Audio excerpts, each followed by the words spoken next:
Okay, here's the situation.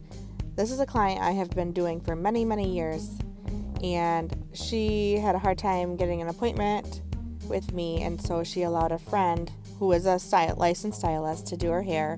She has not been licensed for very long.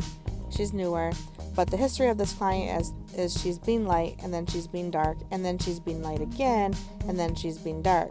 I've always been the only one to do her hair, so of course I knew the necessary steps to get her there.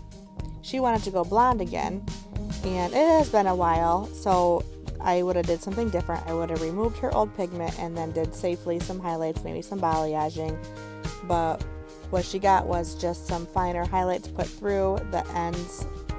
You can't really tell, they're warm, they didn't lift very well, and the root area is obviously had lightened very, very well, and it is bright and yellow. Tried to talk her into it, but she was not comfortable going back to that stylist. She just wanted me to fix it. It's going to be a simple fix. It just needs a tone or a glaze to even out the blonde in her hair. We need to soften the brightness at the top, and we need to kind of cancel out the warmth on the ends. Before I began, I cleansed her hair with the Redken cleansing cream. It will remove any impurities and give me a clean canvas before I start. Then I also did a shot treatment, the chemistry shot phase from Redken. I did the extreme and the color extend for protein and moisture. By adding both of those to the hair before I applied the color, that ensures that the color has something, molecules have something to adhere to.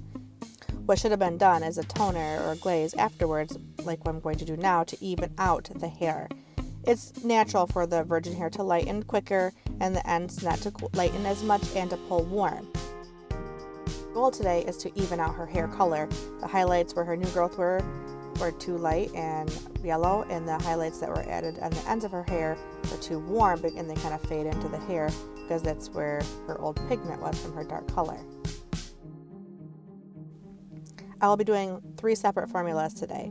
The formula number 1 is going to be going onto the new growth area where she had new growth and then had it highlighted where the highlights are brighter, more yellow. The second formula will be going onto the ends where the hair was not lightened up very much because it was pulling through old color and turned very warm. And the third formula is going to be like a shadow root because there's a lot of brassiness or oranginess where the highlights were at the scalp area. So I'm going to simmer that down a bit also. I did not film it. I thought I did. I don't know where it's at, but it doesn't matter. I did the shadow root after I had rinsed out the glaze formula I'm doing here. I didn't want it to get diluted by the formula I use at her root, and it's just a lot easier to do it that way. And I wanted to kind of fill the hair before I added the shadow root because it was just kind of blown out and porous right there. So by doing that, I got a more even bright tone rather than it be too drabby at her root area because she still wanted to see her highlights up to her scalp. Immediately following applying formula number 1, I applied formula number 2. I did a 9V and 9N, but I only did, if you notice, I wrote just a splash of 9A because the NAs are very, very potent and you don't need a lot of it. I didn't want to drop it down. Remember, they're already kind of hidden in the dark there, but I can tell that I can make them pop as long as I'm really careful. And if I added too much ash, it would drag them down, but I wanted the ash to be strong enough to really counteract that warmth in there, and it worked out great.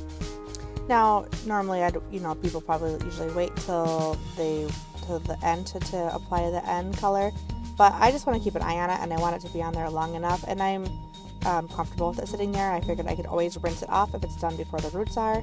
Now notice after I apply the color, I comb it through some as much as I can without pulling her hair out of her head. Let the color sit.